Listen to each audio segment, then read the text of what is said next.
with me today are my co-host Lynn Desjardins. Hello. We have Pat Dillon-Moore, Deborah Ford, Hi. and Claire-Anse Saint-Éloi, three members of Montreal's Black community who are very well known throughout Montreal for a variety of activities. And as you can see around us, we're in a very special location today. We're not in our usual studio. We're in a place called Espace Mushagalusa, which is an art gallery, and also it's a kind of a cultural community center, a center of activities for the Black community, and for everybody for that matter.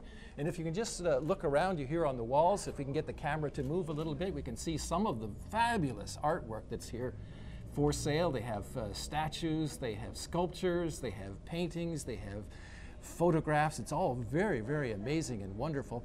We're here today, of course, to talk about Black History Month in Canada, and specifically, of course, today because we have members of the Montreal Black community to find out what's been going on here in Montreal. And as we have Pat Dillon-Moore, who's a spokesperson for Montreal's Black History Month. Deborah Ford is laureate. We'll have to find out what that means. And Claire-Anse Saint-Éloi is a coordinator of the roundtable, and we'll find out a little bit about that later on. I'd like to start out by asking you all, first of all, what does Black History Month mean to you? Pat? The position where I am now in my life, it has certainly put me on a tailspin in that I look back to the first time I heard about it. This would have been CEGEP 30-something years ago.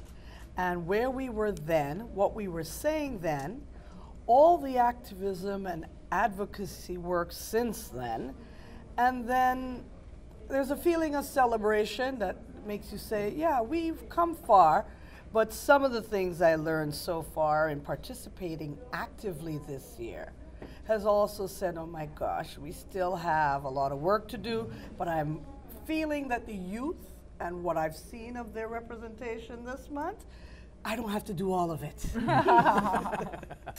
But we know you've been quite busy, for sure. Oh, yeah. Deborah Ford, what does a laureate do in the Black History Month? It means that I am a member of the community who was selected for the calendar this year. So as my husband calls me, I am Miss July.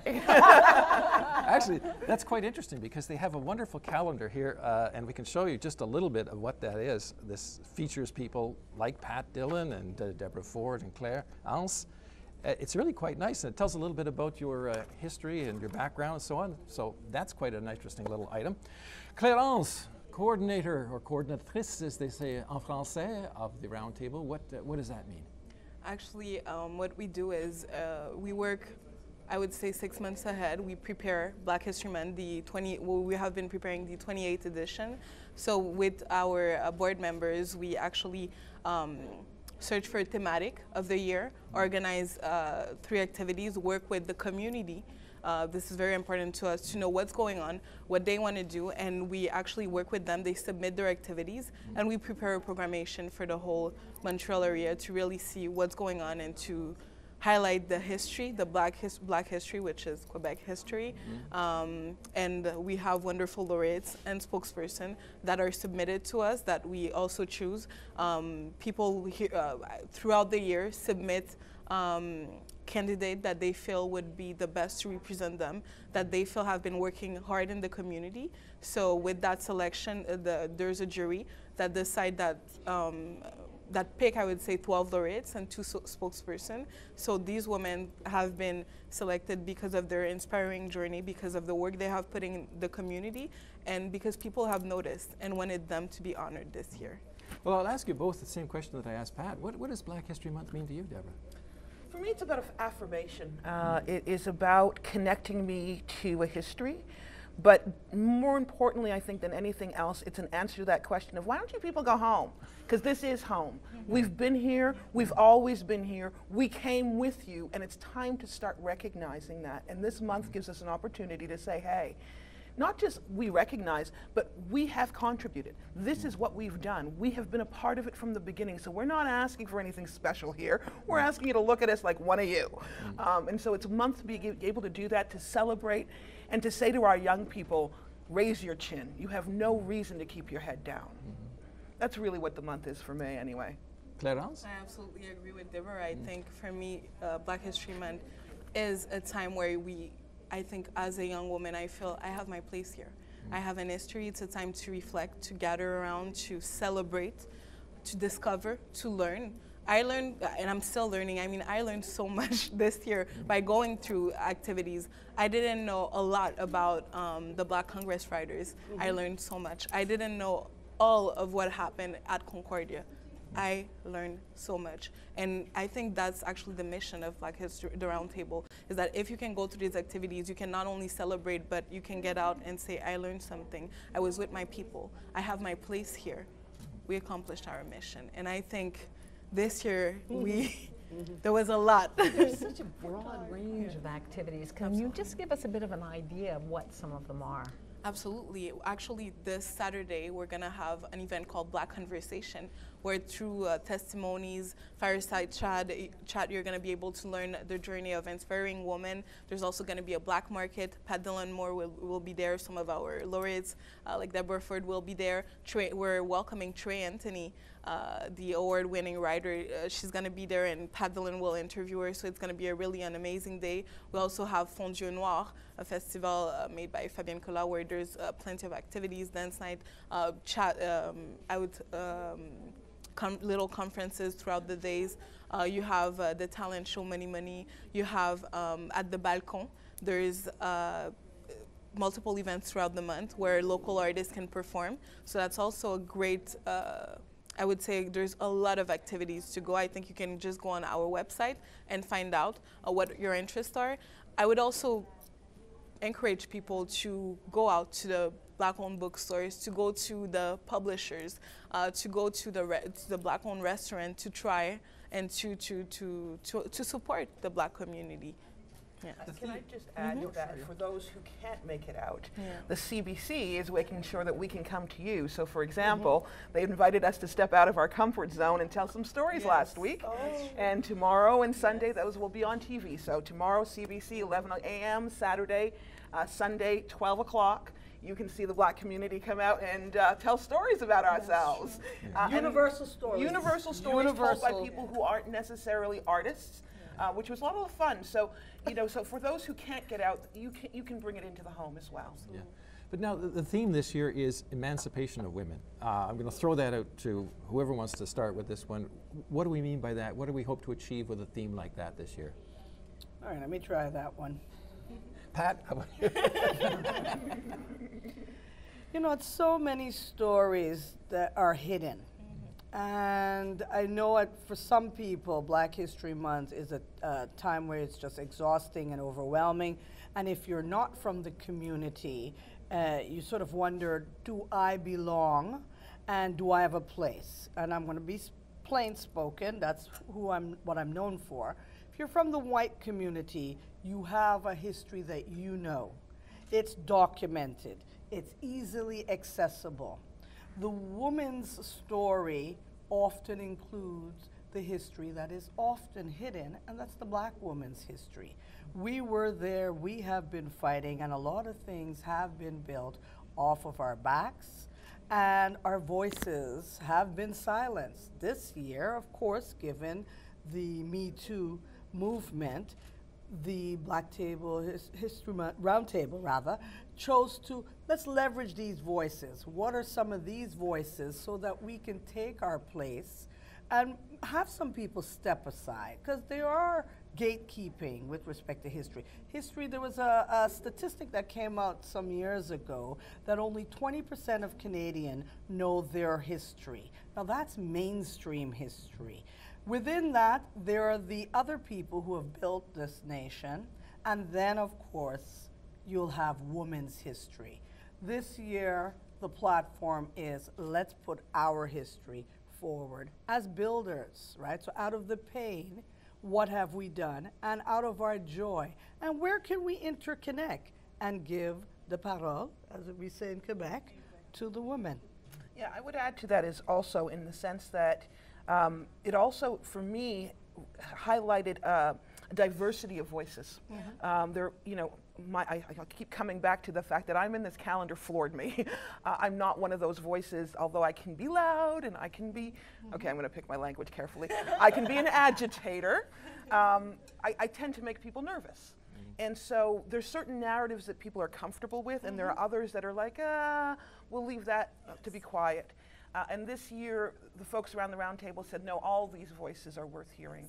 And you know, so for me, just being asked to be included was an incredible, it was a significant thing for me, which is why I embraced it and jumped on it, to be able to say to others who are like me, who say things that aren't comfortable, who aren't in, you know, who doesn't, you know, sometimes I even speak out against my own community because something is going on.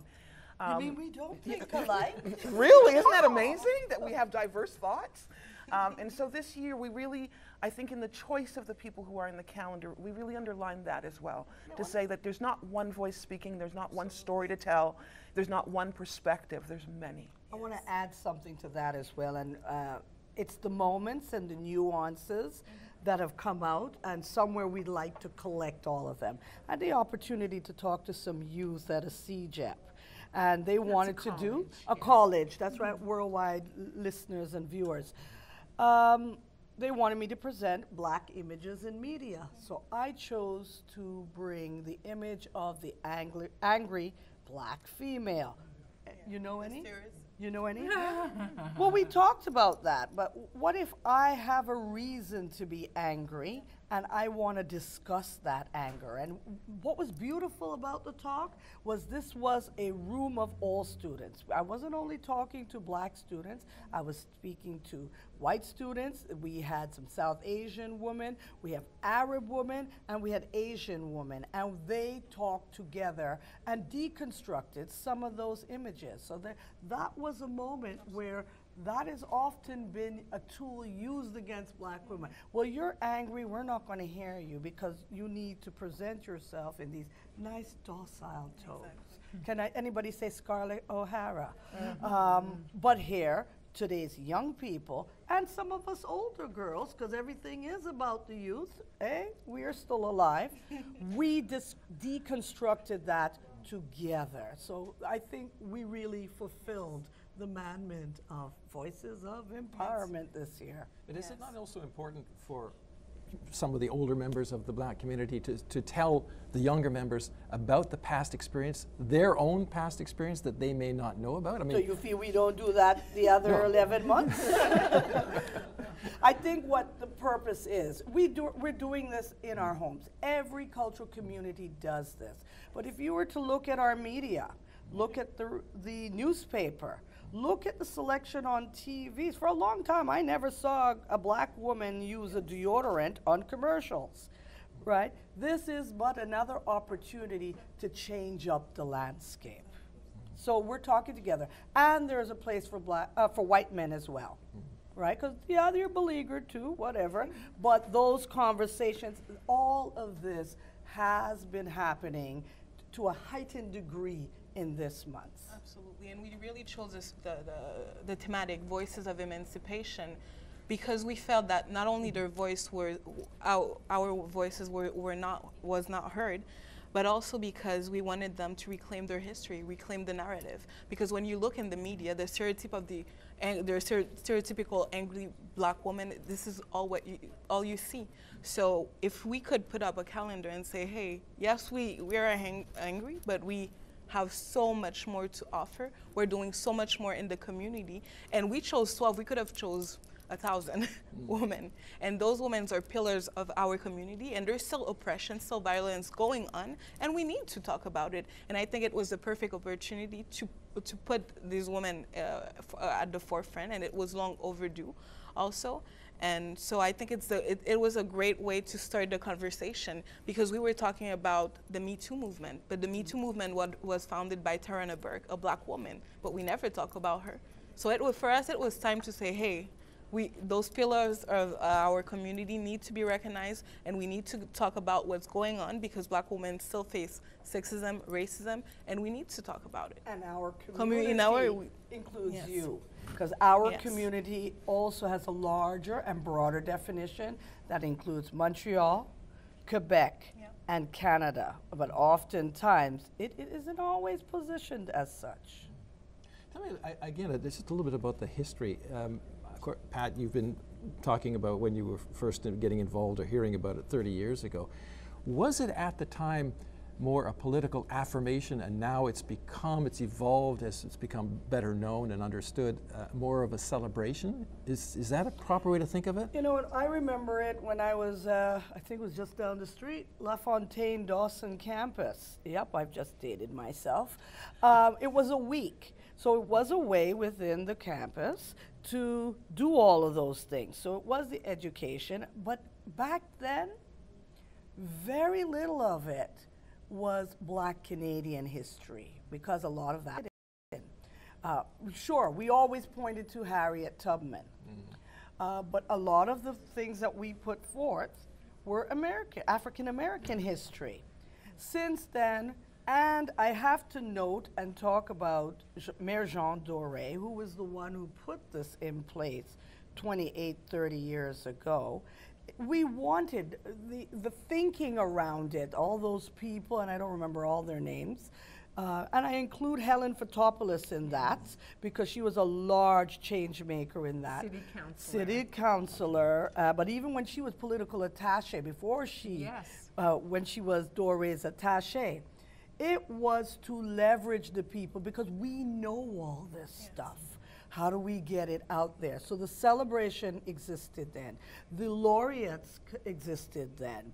The education and taking the rightful place. I think now we're in a technological time where it seems much more different.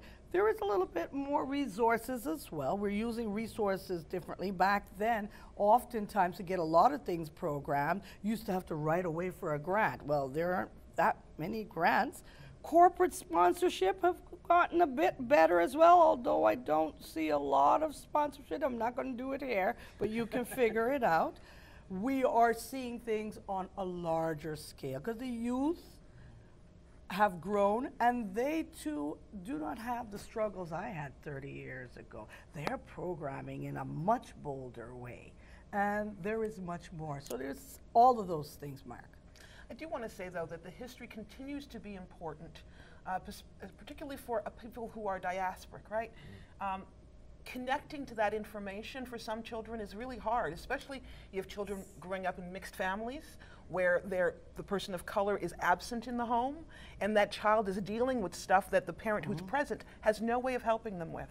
And so this is an opportunity for us to reach out to those kids and say, hey, I know someone's missing in your home, but you're still a part of our family, and we're still here for you, and we have some things to tell you that'll help you make it through the day. And it's so vitally important in terms of sense of self-worth. And you were talking about the older and the younger, and we put a lot of emphasis on the younger. It's not that we've displaced the voice of the older, it's that, you know, at 53 years old, I know where the levers are, and I know how the game is played. My young people are still feeling lost, and that's why we put the focus there. It's not that we're silencing or making less the voices of the seniors of the community, it's that we're using that voice in service to our youth. And so we put them forward because that trite phrase, the future is our youth, we've made so much ground that if we don't keep making sure that there's someone to replace us, we're gonna lose ground. And as I just said, I'm 53 years old and I'm tired. And so I need to make sure that there's someone to take my place. And this month is a great way to find those people who aren't necessarily in our day-to-day life and to have them come forward and say, oh, I never met you before, but now that you're here, come, let's have a cup of tea, let's talk, let's celebrate together. And let me tell you some of this history. Let me tell you about Matthew DaCosta, who came on that boat as a translator. So the next time they tell you to go back where you came from, you tell them, I'll come after you, I'll go after you. And the next time they tell you to speak the language that they come, you know, speak the language here, ask them, do they speak Cree? Do they speak Mohawk? Do they speak those languages? The next time they tell me about issu de l'immigration, if you aren't, as I just said, if you aren't Inuit, if you aren't one of those people, then I don't want to hear about issu de l'immigration unless you're talking about yourself too. These messages have to get out because there's a narrative that's constantly being written, and we're not always at the table to change that narrative. And this gives us an opportunity to focus on those narratives. And we're talking to teachers. Absolutely, that's what I was going to say. I was just going to say, how are you reaching the police are tone deaf, right? So librarians. And what I've been seeing is some of the activities that are being planned are being peddled by institutions, and it has forced them to look within, not a whole hell of a lot, but a hell of a lot more than 28 years ago. I just want to briefly touch on something that you mentioned a moment ago, which is when you were younger, history was American history you were learning about because Canadian history wasn't available. Absolutely. So, I mean, what's that like now to try to dig up Canadian history, which hasn't necessarily been easy to come by? I mean, we just recently had Viola Desmond's story finally come out. What was that like? I mean, Viola Desmond, for those who don't know, I mean, this was a woman 10 years before Rosa Parks. Everybody knows Rosa Parks in the United States, but 10 years earlier, we had this case of Viola Desmond. Who, you should explain, was in a movie theater and refused to sit in a section reserved for black people. And she sat there until the police came and took her out. And now she's on the $10 bill. Finally. First woman. First woman. Finally. So, what was that like? I want to answer that actually with a little story, because that's the way I am. As the laureate, after all. We think that we've come so far, but sometimes we get a reminder of how far we haven't come, particularly in terms of seeing ourselves in terms of African American. Now let me be clear in saying I have family that are African American. I love them to death, but I know they're not me. There's a big difference that happens depending on which boat you got on, right? So I'm 40 years old, I decided I'm going to change my career and I'm going to go into theater. Shoot me, please. And so I'm in class and my teacher, who's trying to be very sensitive, wonderful woman, says, you know, you're going to prepare a monologue and we suggest that you choose a character who's black because that's closer to you and, you know, you'll be able to do that. And so I say to her, no problem, I'd like to do that. Have you some suggestions? And so she hands me these plays and they're all African American writers. So I go back to her and I say to her, I don't want to be a problem, but I need you to understand that I have more in common with the Canadian white person than I do with the African American in terms of the mindset, right? And she couldn't name me one black Canadian writer. We're not talking 20 years ago, we're talking 10 years ago. So we still have a lot of work to be done around this. There are wonderful people like Pat who hold the history in their minds. We need the teachers to get it too, and not just as Black History Month. It needs to be a part of all the work that we do. I am tired of being in places and having to correct the people who are in the know by giving them information that they needed to go back and get, to correct the indoctrination they got when they went through the system. We're continuing to perpetuate the same narratives, the same stories, because human beings don't like to change. And so these kinds of activities force change, because you don't want to be the old duck who doesn't know any better, right? And so it really is important to understand that the change is happening, but it's not happening as fast as sometimes we think it is. And that in some areas, I'm working in a field where I am still the only person of color in the room. I'm working in a field where people who claim to be sensitive are saying racist things in the room and patting themselves on the back for it. This is still happening. This is still my reality. I am still going home at the end of the day tired and sick because of this. And these are my colleagues, the people who actually call themselves allies. So yeah, we've still got, you know, we've come a ways, but we're not angry. No, Determined. You're determined. You should see us when we are angry. And to add to what you're saying, I think what I've seen for what represent Black History Month is that so many teachers, so many schools call us and tell us, hey, it's Black History Month. We don't know what to do. We know there's Black history, we know it's Quebec history, but it's not that in school. We don't know, we don't have resources, and it's a problematic. I even had a school director. He came to the office, he told me, give me calendars, give me everything you have because I want those kids to know that they matter. And he told me, I'm from Toronto. It's not even a question. We don't ask ourselves, we celebrate. He's like, I came in Montreal and I don't get it. There's no celebration. And for me, I see it every year, teachers coming by. I had up to 10 schools this year coming and telling me that they wanted to do something because it's a moment of conversation. It's so important for them, for those kids to be self-aware. And it's, yes. Some of that is laziness though. Come on now.